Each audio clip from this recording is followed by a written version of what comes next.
اعوذ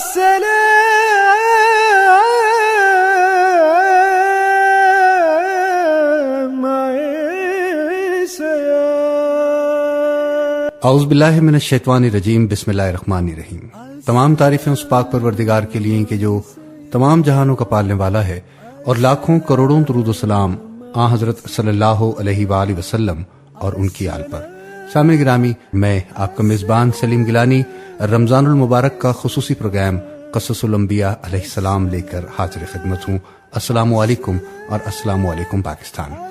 پروگرام قصص الانبیاء علیہ السلام میں قصہ حضرت موسیٰ اور حضرت ہارون علیہ السلام سننے کی آپ سعادت عظیم حاصل کر رہے ہیں، اور یہ اس سلسلے کا آج چوتھا پروگرام ہے۔ ارشاد باری تعالیٰ ہے، موسیٰ نے جواب دیا، یہ تو تجھے علم ہو چکا ہے کہ آسمان اور زمین کے پروردگار ہی نے یہ معجزے دکھانے اور سمجھانے کو نازل فرمائے ہیں۔ اے فرعون، میں تو سمجھ رہا ہوں کہ تو تباہ و برباد اور ہلاک کیا گیا ہے۔ آخر فرعون نے پختہ ارادہ کر لیا کہ انہیں زمین ہی سے اکھاڑ دے، تو ہم نے خود اسے اور اس کے تمام ساتھیوں کو غرق کر دیا۔ اس کے بعد ہم نے بنی اسرائیل سے فرما دیا کہ اس سرزمین پر تم رہو سہو، ہاں جب آخرت کا وعدہ آئے گا ہم تم سب کو سمیٹ اور لپیٹ کر لے جائیں گے۔ اور دوسرے مقام پر فرمایا، پس جب ان کے پاس آنکھیں کھول دینے والے ہمارے معجزے پہنچے تو وہ کہنے لگے یہ تو سریح جادو ہے، اور انہوں نے صرف ظلم و تکبر کی بنا پر انکار کر دیا تھا، حالانکہ ان کے دل یقین کر چکے تھے۔ پس دیکھ لیجئے ان فتنہ پرداز لوگوں کا انجام کیسا ہوا۔ اس نے جو کہا تھا اور میں تمہیں بھلائی کی راہ بتلا رہا ہوں، تو یہ بھی جھوٹ تھا۔ وہ خود ہدایت پر نہیں تھا، بلکہ حماقت، ضلالت اور تہمات میں گھرا ہوا تھا۔ پہلے وہ بتوں کا پجاری تھا، پھر اپنی گمراہ اور جاہل قوم کو بلایا تو اس نے بھی اس کے کفر و کذب کی تصدیق کرتے ہوئے اس کی پیروی کی اور اسے رب مان لیا، جیسا کہ ارشاد باری تعالیٰ ہے۔ اور فرعون نے اپنی قوم کو پکار کر کہا، اے قوم، کیا مصر کی حکومت میرے ہاتھ میں نہیں ہے، اور یہ نہریں جو میرے محلوں کے نیچے سے بہہ رہی ہیں میری نہیں ہیں؟ کیا تم دیکھتے نہیں کہ میں اس شخص سے کہیں بہتر ہوں جو کچھ عزت نہیں رکھتا اور صاف گفتگو بھی نہیں کر سکتا؟ اس پر سونے کے کنگر کیوں نہیں اتارے گئے؟ یا یہ ہوتا کہ فرشتے جمع ہو کر اس کے ساتھ آتے؟ غرض اس نے اپنی قوم کی عقل مار دی اور انہوں نے اس کی بات مان لی۔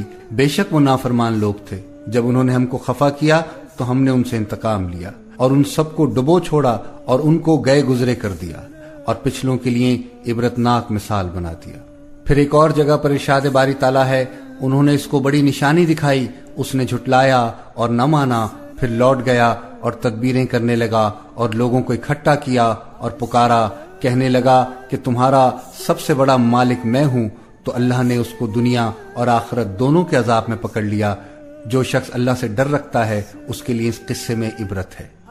اور پھر فرمایا، اور ہم نے موسیٰ کو اپنی نشانیاں اور روشن دلیل دے کر بھیجا، یعنی فرعون اور اس کے سرداروں کی طرف، تو وہ فرعون ہی کے حکم پر چلے، اور فرعون کا حکم درست نہیں تھا۔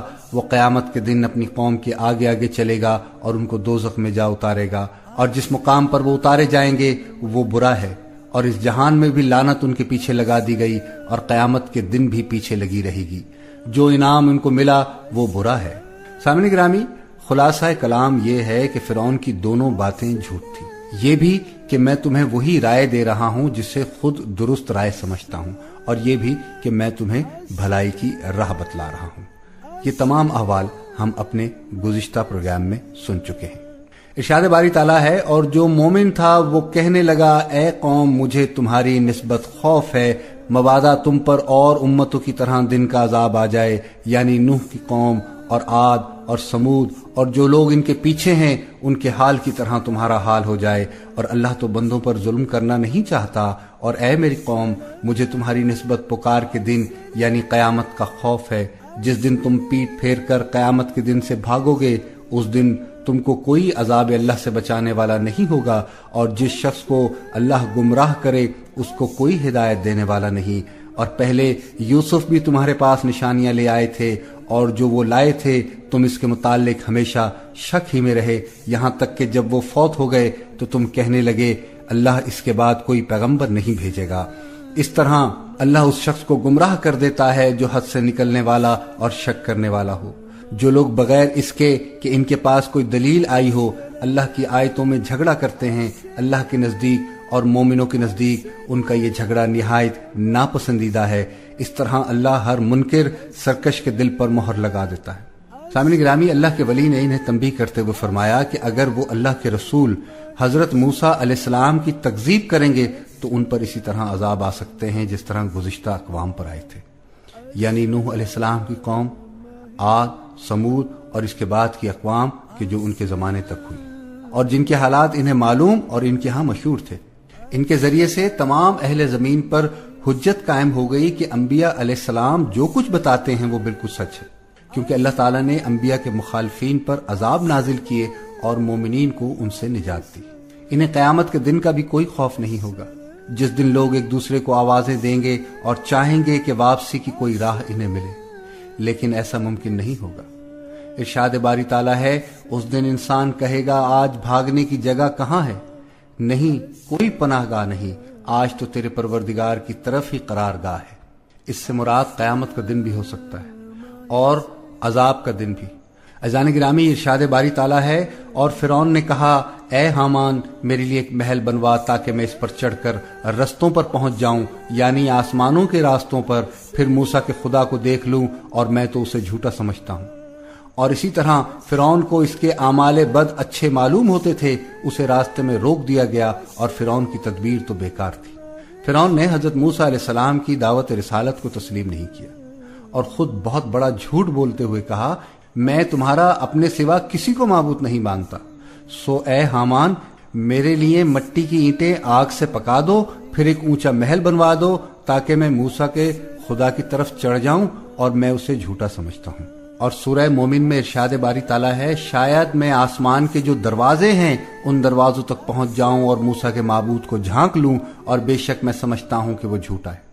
تو اس جملے کے دو معنی ممکن ہیں، ایک یہ کہ میں موسیٰ کی اس بات کو جھوٹ سمجھتا ہوں کہ میرے سوائے بھی جہان کا کوئی رب ہے، اور دوسرا یہ کہ میں موسیٰ کی اس بات کو جھوٹ سمجھتا ہوں کہ اسے اللہ نے بھیجا ہے۔ فرعون کے حالات اور خالق کے انکار سے پہلے معنی کی مناسبت زیادہ ہے اور الفاظ سے دوسرے معنی کی مناسبت زیادہ ہے، کیونکہ اس نے کہا تھا کہ میں موسیٰ کے معبود کو جھانک لوں اور اس سے پوچھ لوں کیا اس نے موسیٰ کو بھیجا ہے۔ تو اس کلام سے فرعون کا اصل مقصد یہ تھا کہ وہ لوگوں کو موسیٰ علیہ السلام کی تصدیق سے روکے اور تکذیب پر آمادہ کرے۔ اللہ تعالیٰ فرماتا ہے، اس طرح فرعون کی بدکاریاں اسے بھلی دکھائی گئیں اور اسے راہ سے روک دیا گیا، اور فرعون کی ہر ہیلہ سازی تباہ کن ثابت ہوئی، یعنی اسے اس کا مقصود ذرا بھی حاصل نہ ہو سکا، کیونکہ انسان کے لیے تو پہلے آسمان تک پہنچنا بھی کسی طرح ممکن نہیں، بعد والے آسمانوں کا تو کیا ذکر، اور اس کے اوپر کی بلندیاں تو اللہ کے سوا کوئی نہیں جانتا۔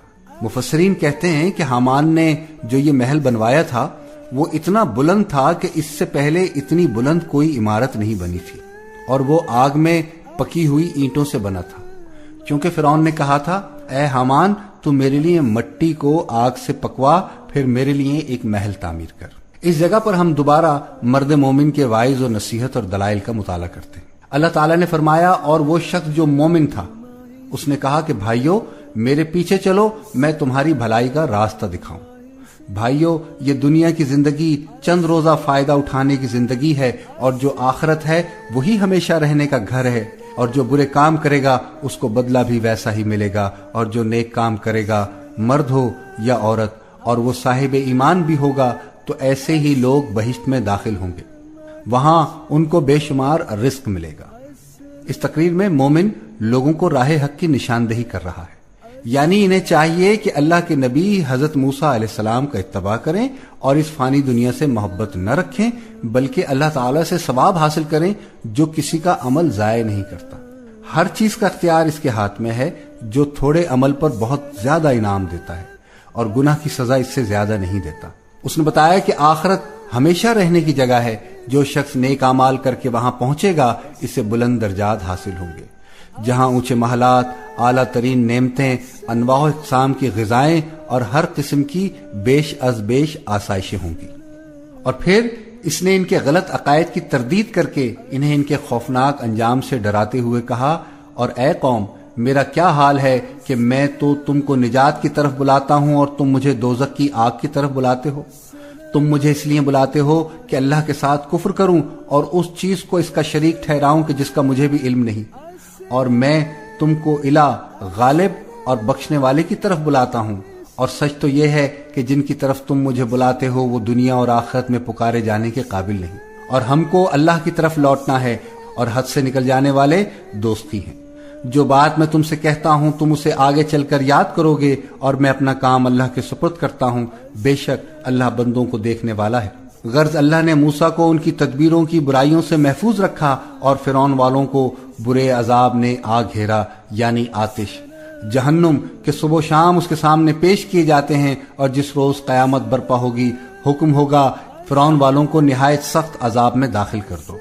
وہ انہیں اس اللہ کی عبادت کی دعوت دے رہا تھا جو آسمان اور زمین کا مالک ہے، اور جس کی شان کن فیکون ہے، اور وہ لوگ اسے فرعون کی عبادت کی طرف بلاتے تھے جو جاہل، گمراہ اور ملون تھا۔ اس لیے اس نے ان کی تردید کرتے ہوئے کہا کہ اے میری قوم، یہ کیا بات ہے کہ میں تمہیں نجات کی طرف بلا رہا ہوں اور تم مجھے دوزخ کی طرف بلا رہے ہو؟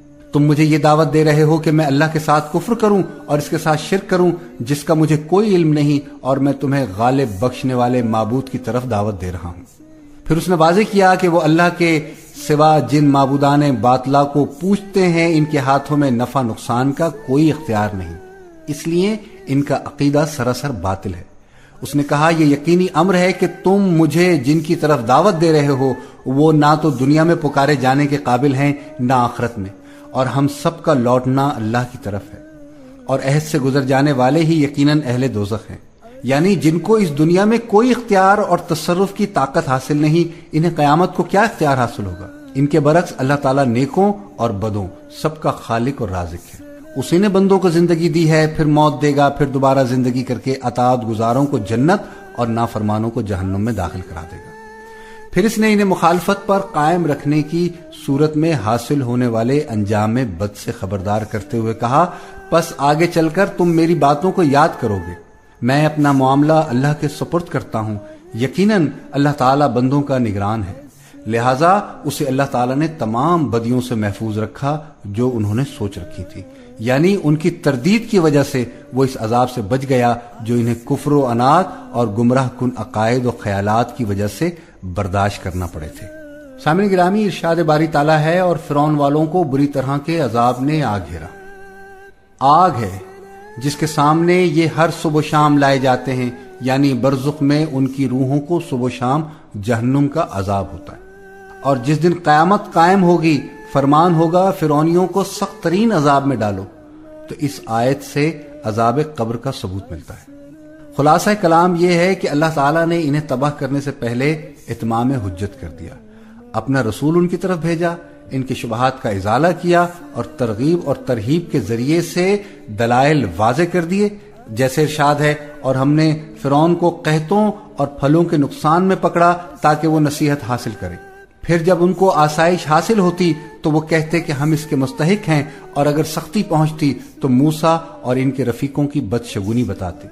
دیکھو ان کی بدشگونیاں اللہ کے ہاں مقدر ہیں، لیکن ان میں سے اکثر نہیں جانتے، اور کہنے لگے تم ہمارے پاس خواہ کوئی بھی نشانی لاؤ تاکہ اس سے ہم پر جادو کرو، مگر ہم تم پر ایمان لانے والے نہیں ہیں۔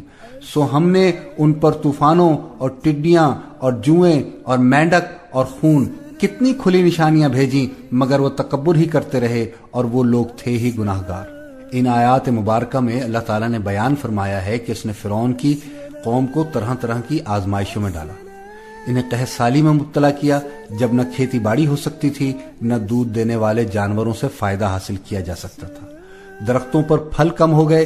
یہ سب کچھ اس لیے تھا تاکہ وہ نصیحت قبول کرے، لیکن وہ باز نہ آئے بلکہ کفر و عناد اور سرکشی پر قائم رہے۔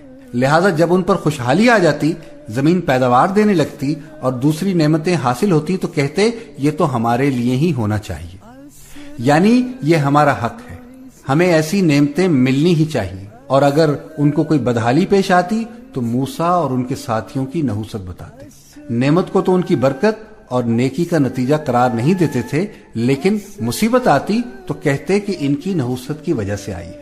تو یہ ان کے دلوں میں تکبر تھا کہ جس کی وجہ سے وہ حق سے متنفر تھے، مصیبت کو حق سے منسوب کرتے اور نعمت کو اپنا حق قرار دیتے۔ اللہ تعالیٰ نے فرمایا ان کی نحوست اللہ کے پاس ہے، یعنی اللہ تعالیٰ انہیں پوری سزا دے گا، لیکن ان کے اکثر لوگ نہیں جانتے۔ اور وہ یوں کہتے تھے تم کیسی ہی بات یعنی نشانی ہمارے سامنے لاؤ کہ اس کے ذریعے سے ہم پر جادو چلاؤ، پھر بھی ہم تمہاری بات ہرگز نہیں مانیں گے۔ یعنی آپ جتنے بھی معجزے دکھاتے رہیں ہم آپ پر ایمان نہیں لائیں گے اور نہ ہی آپ کی اطاعت کریں گے، جیسے کہ باری تعالیٰ نے ایک اور مقام پر فرمایا ہے، یقیناً جن لوگوں کے حق میں آپ کے رب کی بات ثابت ہو چکی وہ ایمان نہ لائیں گے، گو ان کے پاس تمام نشانیاں پہنچ جائیں جب تک وہ دردناک عذاب کو نہ دیکھ لیں۔ ارشاد باری تعالیٰ ہے پھر ہم نے ان پر طوفان بھیجا اور ٹڈیاں اور جوئیں اور مینڈک اور خون، اور یہ سب کھلے کھلے معجزے تھے، پھر بھی وہ تکبر کرتے رہے اور وہ لوگ تھے ہی گناہگار۔ عزیزان گرامی، طوفان کی تشریح میں حضرت عبداللہ بن عباس رضی اللہ تعالیٰ عنہما سے مروی ہے کہ اس سے مراد بارش کی کثرت تھی جس کی وجہ سے کھیتیاں اور فصلیں ڈوب گئیں اور پھل تباہ ہو گئے۔ اور ٹڈی دل معروف چیز ہے۔ حضرت عبداللہ بن ابی اوفی رضی اللہ تعالیٰ عنہ کا ارشاد ہے کہ ہم نے رسول اللہ صلی اللہ علیہ وآلہ وسلم کے ہمراہ 7 جنگیں لڑی جن میں ہم ٹڈی کھاتے تھے۔ تو سامنے گرامی، ٹڈی دل نے ان کا تمام سبزہ چٹ کر ڈالا، نہ کوئی کھیتی بچی نہ پھل، سب کو ختم کر دیا۔ اور کمل کا مطلب گندم کو لگ جانے والا کیڑا بھی بیان کیا گیا ہے، اور ٹڈی دل کے بچے بھی جن کے ابھی پر نہ اگے ہوں۔ اور بعض مفسرین نے کھٹمل، بعض نے چچڑیاں اور بعض نے جوئیں مراد لی ہیں۔ اور بستروں اور گھروں میں ان کے گھس جانے کی وجہ سے لوگوں کا سکون غارت ہو گیا اور نیند حرام ہو گئی۔ اور مینڈک ایک معروف جانور ہے، یہ ان کے لیے اس طرح عذاب بن گئے کہ گھروں میں کثرت سے آ گئے، حتیٰ کہ ان کے کھانے میں اور برتنوں میں جا گھستے، اور نوبت یہاں تک پہنچی کہ آدمی کچھ کھانے یا پینے کے لیے منہ کھولتا تو اس کے منہ میں مینڈک داخل ہو جاتا۔ اور خون کا عذاب اس انداز سے آیا کہ ان کا سارا پانی خون آلودہ ہو گیا، اور دریائے نیل سے برتن میں پانی بھرتے یا کسی نہر یا چشمے یا کنویں سے بھر کر لاتے تو وہ فوراً تازہ خون بن جاتا۔ یہ وہ عذاب تھے سامنے گرامی جو صرف فرعون کی قوم پر آئے ہیں، بنی اسرائیل اس سے مکمل طور پر محفوظ رہے۔ اس لحاظ سے بھی یہ معجزے 2 ٹوک دلیل تھے کہ یہ سب کچھ حضرت موسیٰ علیہ السلام کے ہاتھوں ظاہر ہو رہا تھا اور قوم فرعون کے ہر فرد کو متاثر کرتا تھا، جبکہ بنی اسرائیل کا کوئی فرد اس سے متاثر نہیں ہوتا تھا۔ تو اس سے زیادہ پختہ ترین دلیل اور کیا ہو سکتی تھی؟ جادوگروں کا حضرت موسیٰ علیہ السلام پر ایمان لے آنا فرعون کی زبردست شکست کے مترادف تھا، لیکن اس کے باوجود وہ کفر اور سرکشی کی راہ پر گامزن رہا۔ چنانچہ اللہ تعالیٰ نے اپنی قدرت کی نشانیاں پے در پے عذابوں کی صورت میں ظاہر کرنا شروع کر دی۔ پہلے قحط واقع ہوا، پھر طوفان آیا، پھر ٹڈی دل، پھر جوئیں، مینڈک اور پھر خون کے عذاب آئے۔ یہ سب الگ الگ نشانیاں تھیں، اور پھر اللہ تعالیٰ نے پانی کا طوفان بھیجا۔ پانی پورے علاقے پر پھیل گیا اور پھر وہیں رک گیا۔ اب نہ وہاں کاشتکاری ہو سکتی تھی اور نہ کوئی کام، حتیٰ کہ وہ سخت بھوک کا شکار ہو گئے۔ جب یہ عذاب ان کے لیے باہر ہو گیا تو کہنے لگے، اے موسیٰ، ہمارے لیے اپنے رب سے اس بات کی دعا کیجیے جس کا اس نے آپ سے عہد کر رکھا ہے۔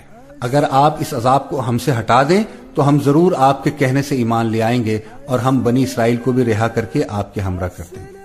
موسیٰ علیہ السلام نے دعا کی تو عذاب ختم ہو گیا، لیکن انہوں نے اپنا وعدہ پورا نہ کیا۔ تب اللہ تعالیٰ نے ان پر ٹڈی دل کا عذاب بھیج دیا جس نے تمام درخت اور پودے کھا لیے۔ ان لوگوں نے حضرت موسیٰ علیہ السلام سے پھر وعدہ کیا تو آپ کی دعا سے یہ عذاب بھی ٹل گیا۔ انہوں نے پھر وعدہ توڑ دیا تو پھر حضرت موسیٰ علیہ السلام کو حکم ہوا کہ ریت کے ایک بڑے ٹیلے پر اپنا عصا ماریں۔ انہوں نے عصا مارا تو وہاں سے جوئیں نکل کر گھروں میں داخل ہو گئیں، اور لوگوں کے لیے کھانا پینا اور سونا اور آرام کرنا دشوار ہو گیا۔ تو جب وہ جوؤں سے تنگ آ گئے تو موسیٰ علیہ السلام سے پہلے کی طرح درخواست کی، ان کی دعا سے عذاب ختم ہو گیا، لیکن انہوں نے اپنا وعدہ پھر پورا نہ کیا۔ تب اللہ تعالیٰ نے مینڈک بھیج دیے۔ گھروں میں، کھانے پینے کی چیزوں میں اور برتنوں میں مینڈک ہی مینڈک نظر آتے۔ کوئی شخص کپڑا اٹھاتا تو نیچے سے مینڈک نکل آتا، کھانے کا برتن کھولتا تو مینڈک پھدک کر اس میں جا پڑتے۔ اور جب وہ مینڈکوں سے تنگ آ گئے تو ایک بار پھر وہی درخواست کی، اے موسیٰ علیہ السلام، اپنے رب سے دعا کر کہ یہ عذاب ہم پہ سے ختم کر دے۔ عذاب ختم ہو گیا، انہوں نے پھر اپنا وعدہ پورا کرنے سے انکار کر دیا۔ تب ان پر خون کا عذاب آ گیا۔ فرعونیوں کا سارا پانی خون میں تبدیل ہو گیا۔ وہ کسی کنویں سے پانی نکالتے یا دریا سے پانی لیتے یا پانی کے برتن سے چلو بھرتے تو ان کے ہاتھ میں پہنچتے ہی خون بن جاتا۔ بعض علماء نے خون کے عذاب سے نکسیر کی بیماری مراد لی ہے۔ ارشاد باری تعالیٰ ہے، جب ان پر کوئی عذاب واقع ہوتا تو کہتے اے موسیٰ ہمارے لیے اپنے رب سے اس بات کی دعا کیجیے جس کا اس نے آپ سے عہد کر رکھا ہے، اگر آپ اس عذاب کو ہم سے ہٹا دیں تو ہم ضرور آپ کے کہنے سے ایمان لے آئیں گے اور ہم بنی اسرائیل کو بھی رہا کر کے آپ کے ہمراہ کر دیں گے۔ اور پھر جب ان سے اس عذاب کو ایک خاص وقت تک کے اس تک ان کو پہنچنا تھا ہٹا دیتے تو وہ فوراً ہی عہد شکنی کرنے لگتے، اور پھر ہم نے ان سے بدلہ لے لیا، یعنی ان کو دریا میں غرق کر دیا، اسی سبب سے کہ وہ ہماری آیتوں کو جھٹلاتے تھے اور ان سے بالکل ہی غفلت کرتے تھے۔ تو یہ ان لوگوں کے تکبر اور گمراہی کا بیان ہے۔ انہوں نے حضرت موسیٰ علیہ السلام کے ان معجزات کو اہمیت نہیں دی کہ جو آپ اللہ رب العزت کی طرف سے لائے تھے۔ ان پر جب بھی کوئی معجزانہ آزمائش آتی تو وہ وعدہ کرتے تھے کہ وہ اپنا رویہ تبدیل کر کے حضرت موسیٰ علیہ السلام پر ایمان لے آئیں گے اور بنی اسرائیل کو آزاد کر دیں گے، لیکن وہ اصلاح کی بجائے عہد شکنی کرتے رہے، اور پھر ان پر ہر بار پہلے سے بڑا عذاب آتا تھا۔ عزیزان گرامی، اللہ رب العزت نے انہیں بار بار مہلت دی لیکن وہ باز نہیں آئے۔ آخر کار ان پر اللہ کی گرفت آ گئی اور دوسروں کے لیے ایک عبرت کی کہانی بن کر رہ گئے۔ جیسا کہ ارشاد باری تعالیٰ ہے، اور ہم نے موسیٰ کو اپنی نشانیاں دے کر فرعون اور اس کے درباریوں کی طرف بھیجا تو انہوں نے کہا کہ میں پروردگار عالم کا بھیجا ہوا ہوں۔ جب وہ ان کے پاس ہماری نشانیاں لے کر آئے تو وہ ان نشانیوں کی ہنسی اڑانے لگے، اور جو بھی نشانی ہم ان کو دکھاتے تھے وہ دوسری سے بڑی ہوتی تھی، اور ہم نے ان کو عذاب میں پکڑ لیا تاکہ وہ باز آئیں۔ اور وہ کہنے لگے اے جادوگر، اس عہد کے مطابق جو تیرے پروردگار نے تجھ سے کر رکھا ہے اس سے دعا کر، بے شک ہم ہدایت یافتہ ہو جائیں گے۔ سو جب ہم نے ان سے عذاب کو دور کر دیا تو وہ عہد شکنی کرنے لگے، اور فرعون نے اپنی قوم کو پکار کر کہا اے قوم، کیا مصر کی حکومت میرے ہاتھ نہیں ہے، اور یہ نہریں جو میرے محلوں کے نیچے بہہ رہی ہیں میری نہیں ہیں؟ کیا تم نہیں دیکھتے کہ میں اس شخص سے کہیں بہتر ہوں جو کچھ عزت نہیں رکھتا اور صاف گفتگو بھی نہیں کر سکتا؟ اس پر سونے کے کنگن کیوں نہیں اتارے گئے؟ یا یہ ہوتا کہ فرشتے جمع ہو کر اس کے ساتھ آتے، غرض اس نے اپنی قوم کی عقل مار دی اور انہوں نے اس کی بات مان لی، بے شک وہ نافرمان لوگ تھے۔ جب انہوں نے ہم کو خفا کیا تو ہم نے ان سے انتقام لیا اور ان سب کو ڈبو دیا اور ان کو گئے گزرے کر دیا اور پچھلوں کے لیے عبرت بنا دیا۔ حضرت موسیٰ علیہ السلام کو ملنے والے معجزات آپ کی حقانیت کی واضح دلیل تھے، لیکن ان لوگوں نے آپ کا اور آپ کے معجزات کا مذاق اڑایا۔ انہوں نے خود بھی آپ کی تکذیب کی اور دوسروں کو بھی کفر پر آمادہ کیا۔ ان کے سامنے یکے بعد دیگرے اللہ کے نشان آئے لیکن ان پر کوئی اثر نہیں ہوا۔ ارشاد باری تعالیٰ ہے، اور انہوں نے کہا اے جادوگر، ہمارے لیے اپنے رب سے اس کی دعا کر جس کا اس نے تجھ سے وعدہ کر رکھا ہے، بے شک ہم ہدایت یافتہ ہو جائیں گے۔ تو اس زمانے میں جادوگر کا لفظ عیب یا نقص کا پہلو نہیں رکھتا تھا، کیونکہ اس معاشرے میں جادوگر ہی علماء کا مقام رکھتے تھے۔ اسی لیے انہوں نے حضرت موسیٰ علیہ السلام کے سامنے عجز و نیاز کا اظہار کرتے وقت آپ کو جادوگر کے لفظ سے مخاطب کیا۔ اللہ تعالیٰ نے فرمایا پھر جب ہم نے وہ عذاب ان سے ہٹا لیا انہوں نے اسی وقت اپنا قول و قرار توڑ دیا۔ فرعون نے اس بات پر فخر کیا کہ وہ مصر کا بادشاہ ہے جس میں دریا بہتے ہیں، وہ سونے چاندی کے زیور پہنے ہوئے ہے، اور حضرت موسیٰ علیہ السلام کو کمتر ثابت کرنے کے لیے کہا آپ تو درست طور پر بات بھی نہیں کر سکتے۔ فرعون کی یہ تنقید بیجا تھی کہ حضرت موسیٰ علیہ السلام کے ہاتھوں میں کنگن نہیں، یہ تو عورتوں کا زیور ہے جو مردوں کی شان کے لائق نہیں، تو رسولوں کے شایان شان کس طرح سے ہو سکتا ہے؟ جو علم و عقل میں اکمل اور ہمت و جرت میں اعلیٰ تھے اور جنہیں دنیا سے محبت نہیں تھی کیونکہ وہ آخرت کی نعمتوں سے خوب واقف تھے۔ فرعون نے کہا یا اس کے ساتھ پرا باندھ کر فرشتے ہی آ جاتے، تو یہ بات بھی نبوت کے لیے لازمی نہیں۔ فرشتے تو حضرت موسیٰ علیہ السلام سے بہت کم درجے کے افراد کا بھی احترام کرتے ہیں، جیسا کہ حدیث نبوی ہے فرشتے طالب علم کے لیے اس کے عمل پر خوش ہو کر اپنے پر جھکا دیتے ہیں۔ تو حضرت موسیٰ علیہ السلام جیسے عظیم پیغمبر کے لیے ان کے احترام اور تواضع کا اندازہ کیا کیا جا سکتا ہے؟ اگر یہ مقصد ہے کہ فرشتے موسیٰ علیہ السلام کی تصدیق کے لیے ظاہر ہوتے تو اس کی بھی کوئی ضرورت نہیں تھی، کیونکہ جو معجزات اور دلائل آپ کو دیے گئے تھے وہ کسی بھی سمجھدار آدمی کے لیے ہدایت تک پہنچنے کے لیے کافی تھے۔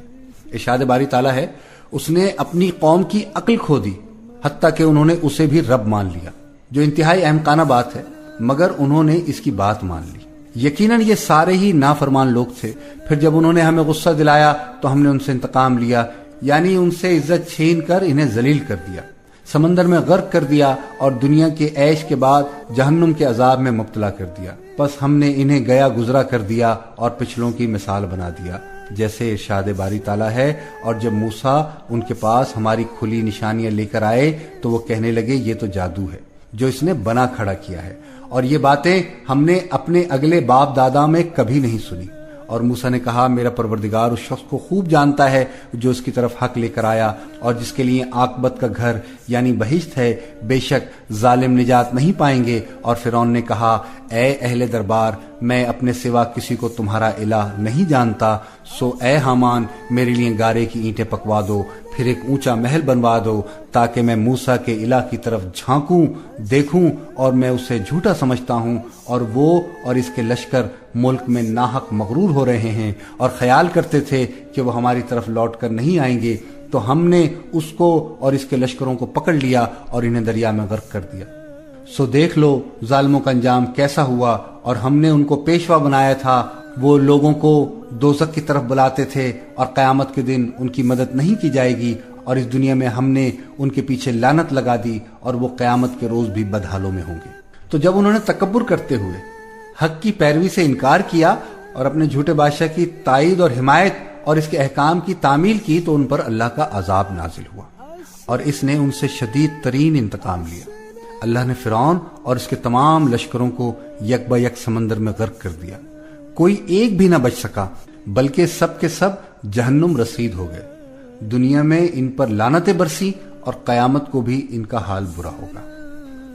سامعین گرامی، فرعون اور آل فرعون کے تمرد میں اضافہ ہوتا گیا. وہ توحید کے دلائل اور پیغمبرانہ معجزات سے بھی فیض یاب نہ ہو سکے تو ان کی سزا کا وقت آ پہنچا. اہل مصر میں صرف چند افراد ایمان لائے جن کی تعداد ایک قول کے مطابق صرف 3 ہے. فرعون کی بیوی، قوم فرعون کا وہ مومن کہ جس کا واقعہ ہم نے تفصیل سے بیان کیا ہے، اور وہ شخص جو موسیٰ علیہ السلام کو فرعونیوں کے فیصلے سے آگاہ کرنے کے لیے شہر کے دوسرے کنارے سے بھاگا ہوا آیا تھا اور اس نے کہا تھا موسیٰ یہاں کے سردار تیرے قتل کا مشورہ دے رہے ہیں، بس تو یہاں سے چلا جا، مجھے اپنا خیر خواہ مان لے. ایک قول کے مطابق فرعون کی قوم یعنی قبطیوں میں سے بھی متعدد افراد ایمان لے آئے تھے اور جادوگر تو سب کے سب مومن ہو چکے تھے، اور بنی اسرائیل کی پوری قوم بھی مومنوں میں شامل تھی. اس کی تائید اس آیت مبارکہ سے ہوتی ہے. پس موسیٰ پر ان کی قوم میں سے صرف چند نوجوان ایمان لائے، وہ بھی فرعون سے اور اپنے حکام سے ڈرتے ڈرتے کہیں ان کو تکالیف پہنچائیں. اور حقیقت میں فرعون اس ملک میں زور رکھتا تھا اور یہ بات بھی تھی کہ وہ حد سے گزرنے والا تھا. اور اکثر مفسرین کی یہی رائے ہے کہ وہ فرعون کے خوف سے اپنا ایمان ظاہر نہیں کر سکتے تھے. اگر وہ توحید اور حضرت موسیٰ علیہ السلام کی نبوت پر ایمان کا اظہار کرتے تو انہیں طرح طرح کی آزمائشوں اور اذیتوں کا سامنا کرنا پڑتا. اس وقت موسیٰ علیہ السلام نے اپنی قوم سے فرمایا اے میری قوم، اگر تم اللہ پر ایمان رکھتے ہو تو اسی پر توکل کرو. اگر تم مسلمان ہو. انہوں نے عرض کیا ہم نے اللہ ہی پر توکل کیا. اے ہمارے پروردگار، ہم کو ان ظالموں کے لیے فتنہ نہ بنا اور ہم کو اپنی رحمت کے ساتھ ان کافر لوگوں سے نجات دے. انہوں نے اللہ پر توکل کیا، اسی سے مدد مانگی تو اللہ نے انہیں مشکل حالات سے نجات دے دی. فرمان الہی ہے اور ہم نے موسیٰ اور اس کے بھائی کی طرف وحی کی کہ تم دونوں اپنے ان لوگوں کے لیے مصر میں چند مکان مہیا کرو اور تم سب اپنے انہی گھروں کو نماز پڑھنے کی جگہ قرار دے لو اور نماز کے پابند رہو اور آپ مومنوں کو بشارت دے دیں. اللہ تعالیٰ نے موسیٰ اور ہارون علیہ السلام کو وحی کے ذریعے سے حکم دیا کہ اپنی قوم کے افراد کی رہائش فرعونیوں سے الگ کر لیں تاکہ جو ہی ہجرت کا حکم ملے سفر کے لیے تیار ہوں. اپنے گھروں کو نماز پڑھنے کی جگہ قرار دے لو یعنی کثرت سے نمازیں پڑھو. یہ ان مصائب اور مشکلات سے نجات کے لیے اللہ سے مدد مانگنے کا طریقہ بھی تھا، جیسے اللہ کا ارشاد ہے صبر اور نماز کے ساتھ مدد طلب کرو. رسول اللہ صلی اللہ علیہ وآلہ وسلم کو جب کوئی پریشانی پیش آتی تو آپ نماز میں مشغول ہو جاتے تھے. اور دوسرا مطلب یہ بھی بیان کیا گیا ہے کہ چونکہ وہ اس وقت اپنی عبادت خانوں میں اجتماعی طور پر اعلانیہ عبادت نہیں کر سکتے تھے، اس لیے انہیں گھروں میں نماز پڑھنے کا حکم دیا گیا. حضرت موسیٰ علیہ السلام نے فرعون اور اس کی حد سے بڑھتی ہوئی سرکشی دیکھی تو اپنے رب سے یوں دعا کی اے ہمارے پروردگار، تو نے فرعون کو اور اس کے سرداروں کو سامان زینت اور طرح طرح کے مال دنیاوی زندگی میں دیے ہیں. اے ہمارے رب، کیا اس واسطے دیے ہیں کہ وہ تیری راہ سے گمراہ کر دیں؟ اے ہمارے رب، ان کے مالوں کو نیست و نابود کر دے اور ان کے دلوں کو سخت کر دے. سو یہ ایمان نہ لانے پائیں گے یہاں تک کہ دردناک عذاب دیکھ لیں۔ حق تعالیٰ نے فرمایا تم دونوں کی دعا قبول کر لی گئی، سو تم ثابت قدم رہو اور ان لوگوں کی راہ نہ چلنا جن کو علم نہیں۔ اذان گرامی، یہ ایک عظیم دعا ہے جو حضرت موسیٰ علیہ السلام نے اللہ کے دشمن فرعون کے خلاف کی۔ آپ کو اللہ کی محبت کی بنا پر فرعون پر غصہ تھا، کیونکہ اس نے تکبر کرتے ہوئے حق کو قبول کرنے سے انکار کر دیا تھا، اللہ کی راہ سے روکا، شرک اور تکبر کا راستہ اختیار کیا، حسی اور مانوی طور پر واضح ہو جانے والے حق اور دو ٹوک دلائل کو قبول کرنے سے انکار کیا۔ اس لیے موسیٰ علیہ السلام نے فرمایا، اے ہمارے رب، تو نے فرعون کو اور اس کے سرداروں کو، یعنی اس کے قوم کے قبطیوں کو، ان کے ہم مذہبوں کو سامان زینت اور طرح طرح کے مال دنیاوی زندگی میں دیے ہیں۔ اے ہمارے رب، کیا اس واسطے دیے ہیں کہ وہ تیری راہ سے گمراہ کر رہے ہیں، یعنی دنیا کو اہمیت دینے والے اس سے دھوکہ کھا جاتے ہیں۔ ایسے جاہل ان کی دنیاوی شان دیکھ کر انہیں حق پر سمجھ لیتے ہیں، لیکن یہ مال، یہ فاخرانہ لباس، یہ خوبصورت سواریاں، یہ شاندار محلات، یہ لذیذ کھانے، دل خوش کن مناظر، یہ شاہانہ جاہ و جلال، سب کا سب دنیاوی عظمت ہے، دینی نہیں۔ اے ہمارے رب، ان کے مالوں کو نیست و نابود کر دے۔ بعض علماء نے اس کا مطلب یہ بیان کیا ہے کہ ان کی چیزوں کو پتھروں میں تبدیل کر دے، جبکہ ان کی ظاہری شکل و صورت ویسی ہی رہے جیسے تھی، اور ان کے دلوں کو سخت کر دے، اور سو یہ ایمان نہ لا پائیں یہاں تک کہ دردناک عذاب کو دیکھ لیں۔ اللہ تعالیٰ نے یہ بد دعا قبول کر لی، جیسے حضرت نوح علیہ السلام کی بد دعا ان کی قوم کے بارے میں قبول فرمائی تھی، جب نوح علیہ السلام نے کہا تھا، اے میرے پالنے والے، تو روئے زمین پر کسی کافر کو رہنے سہنے والا نہ چھوڑ، اگر تو چھوڑے گا تو یقیناً یہ تیرے اور بندوں کو بھی گمراہ کریں گے، اور یہ فاجر اور ڈھیٹ کافروں ہی کو جنم دیں گے۔ حضرت موسیٰ علیہ السلام نے فرعون اور اس کے درباریوں کے خلاف بد دعا کی، اور حضرت ہارون علیہ السلام نے آمین کہی، لہٰذا وہ بھی دعا کرنے والے شمار ہوئے۔ اسی لیے اللہ تعالیٰ نے حضرت موسیٰ سے فرمایا، تم دونوں کی دعا قبول کر لی گئی، سو تم ثابت قدم رہو اور ان لوگوں کی راہ نہ چلنا جن کو علم نہیں۔ مفسرین اور اہل کتاب کہتے ہیں کہ بنی اسرائیل نے فرعون سے اپنی ایک عید منانے کے لیے شہر سے باہر نکلنے کی اجازت مانگی۔ وہ پسند تو نہیں کرتا تھا، تاہم اس نے اجازت دے دی۔ چنانچہ انہوں نے نکلنے کی تیاری کی تو وہ اصل میں مصر سے ہمیشہ کے لیے چلے جانے کی تیاری تھی۔ یہ پروگرام ہجرت کے لیے بنایا گیا تھا۔ بائبل میں مذکور ہے کہ بنی اسرائیل نے اللہ کے حکم کے مطابق مصریوں سے سونے چاندی کے زیورات مانگے اور انہوں نے دے دیے۔ بنی اسرائیل فوراً شام کے ملک کی طرف روانہ ہو گئے۔ جب فرعون کو ان کے چلے جانے کی اطلاع ملی تو وہ انتہائی غضبناک ہوا اور فوج کے سرداروں کو حکم دیا کہ فوراً ان کا تعقب کر کے انہیں گرفتار کریں اور سزائیں دیں۔ ارشاد باری تعالیٰ ہے، اور ہم نے موسیٰ کی طرف وہی بھیجی کہ ہمارے بندوں کو رات کو نکالو کہ فرعونیوں کی طرف سے تمہارا تعقب کیا جائے گا۔ لہذا فرعون نے شہروں میں نقیب روانہ کیے اور کہا کہ یہ لوگ تھوڑی سی جماعت ہے اور یہ ہمیں غصہ دلا رہے ہیں، اور ہم باساز و سامان ہیں، اور ہم نے ان کو باغوں اور چشموں سے نکالا اور خزانوں اور نفیس مکانات سے، ان کے ساتھ ہم نے اس طرح کیا اور ان چیزوں کا وارث بنی اسرائیل کو کر دیا۔ تو انہوں نے سورج نکلتے یعنی صبح کو ان کا تعقب کیا۔ جب دونوں جماعتیں آمنے سامنے ہوئیں تو موسیٰ کے ساتھی کہنے لگے، ہم تو پکڑ لیے گئے۔ موسیٰ نے کہا، ہرگز نہیں، میرا پروردگار میرے ساتھ ہے، وہ مجھے راستہ بتائے گا۔ اس وقت ہم نے موسیٰ کی طرف وہی بھیجی کہ اپنی لاٹھی سمندر پر مارو، تو سمندر پھٹ گیا اور ہر ایک ٹکڑا یوں ہو گیا گویا بڑا پہاڑ ہے، اور ہم دوسروں کو وہاں قریب لے آئے، اور موسیٰ اور ان کے ساتھ والوں کو تو بچا لیا، تاہم دوسروں کو ڈبو دیا۔ بے شک اس قصے میں نشانی ہے، لیکن یہ اکثر ایمان لانے والے نہیں، اور تمہارا پروردگار تو غالب اور مہربان ہے۔ سامنے گرامی، پروگرام قصص الانبیاء علیہ السلام میں آج اتنا ہی۔ اس سے آگے کی تفصیل انشاءاللہ العزیز ہم اپنے کل کے پروگرام قصہ حضرت موسیٰ اور ہارون علیہ السلام میں پیش کرنے کی سعادت عظیم حاصل کریں گے۔ اپنے میزبان سلیم گیلانی کو پروگرام قصص الانبیاء علیہ السلام سے اجازت دیجیے۔ کل انشاءاللہ پھر اسی جگہ اسی پروگرام میں اسی وقت آپ لوگوں سے ملاقات ہوگی۔ وآخر دعوانا ان الحمدللہ رب العالمین۔